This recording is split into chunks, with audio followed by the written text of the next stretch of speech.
Assalamualaikum warahmatullahi wabarakatuh. Salam guru penggerak, tergerak, bergerak, menggerakkan. Saya Yunida Adi Saputra, CGP Angkatan 10 Kabupaten Malang. Saat ini saya akan menjawab pertanyaan dari modul 1.2.A4 di mana eksplorasi konsep. Tugas A. Pertanyaan pertama. Bagaimana Bapak atau Ibu memahami cara kerja otak serta 5 kebutuhan dasar manusia? Tahap tumbuh kembang anak beserta pengaruhnya pada pembentukan kebiasaan dan nilai-nilai hidup manusia. Mengapa demikian? Baiklah untuk jawabannya. Cara kerja otak terbagi menjadi 4 jenis. Yang pertama yaitu otak primata.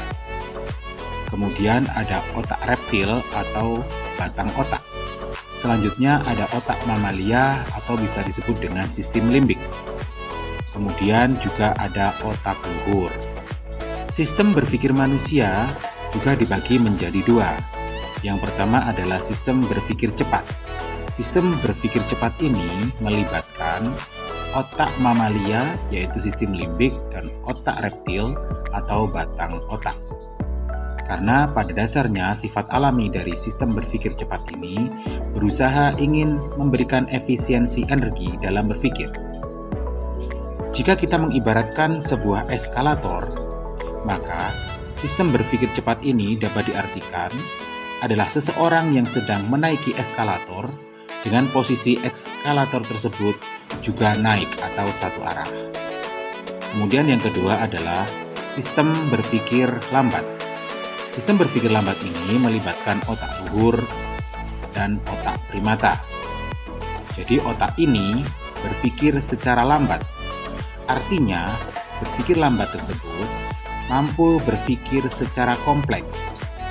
Apabila ada sebuah permasalahan yang kompleksitasnya tinggi, maka sistem berpikir lambat ini yang akan bekerja.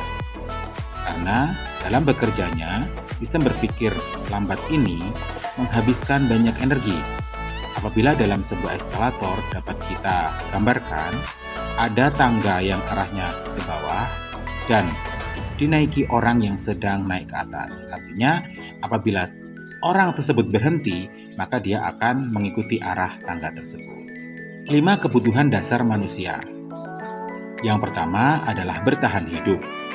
Bertahan hidup ini contohnya adalah kebutuhan akan sandang, pangan, dan papan. Selanjutnya adalah kasih sayang dan rasa diterima. Kasih sayang ini adalah bentuk pengakuan dari lingkungan sekitar terhadap kita. Selanjutnya adalah kekuasaan. Kekuasaan artinya kebutuhan dasar manusia dalam memiliki sesuatu atau mengontrol sesuatu. Selanjutnya adalah kebebasan.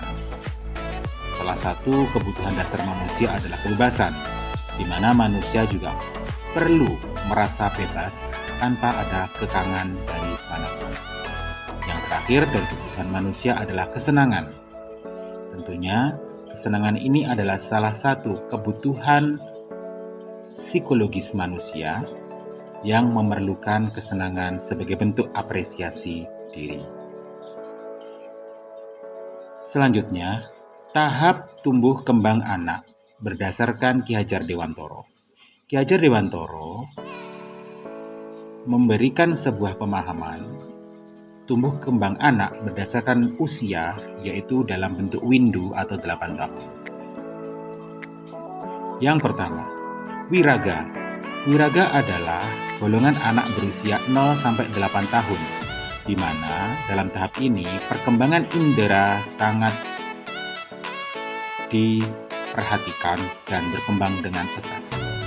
Itulah kenapa dalam tahap wiraga ini disebut dengan taman indria. Selanjutnya adalah wiraga wirama, yaitu golongan usia 9-16 tahun, di mana dalam tahap ini berkembang pikiran.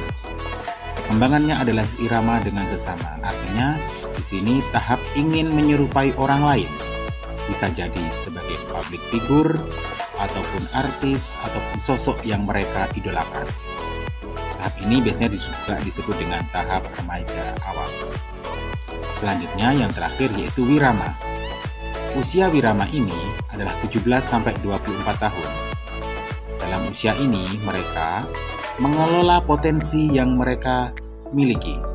Jadi, dalam tahap ini, tentunya sangat penting sekali untuk mengenali potensi yang telah dimiliki oleh diri masing-masing. Sehingga, ketika sudah mengelola potensi yang dimiliki dengan baik dan tepat, akan menjadi manusia yang merdeka, manusia yang sesuai dengan tuntutan zaman dan mampu hidup dengan layak di masyarakat. Selanjutnya, yaitu psikososial oleh Erik Erikson. Erik Erikson membagi tahapan psikososial menjadi 6 tahapan.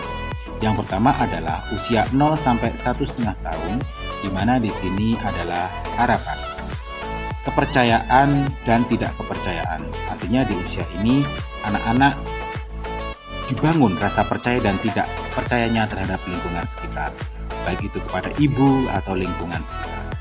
Selanjutnya adalah usia 1,5 sampai 3 tahun, yaitu tahap tekad, di mana di sini adalah otonomi dan rendah diri. Otonomi artinya penguasaan terhadap diri, dan juga rendah diri artinya anak-anak juga mulai mengakui keberadaan lingkungan. Di usia 3 sampai 5 tahun, yaitu disebut juga dengan tujuan, di mana anak-anak di sini berinisiatif dan juga memiliki rasa bersalah. Jadi ide-ide kreatif mulai muncul, tapi juga apabila melakukan kesalahan, maka rasa bersalah juga akan muncul.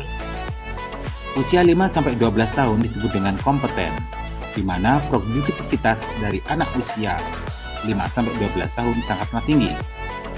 Dan juga inferioritas pada usia ini sangat tinggi.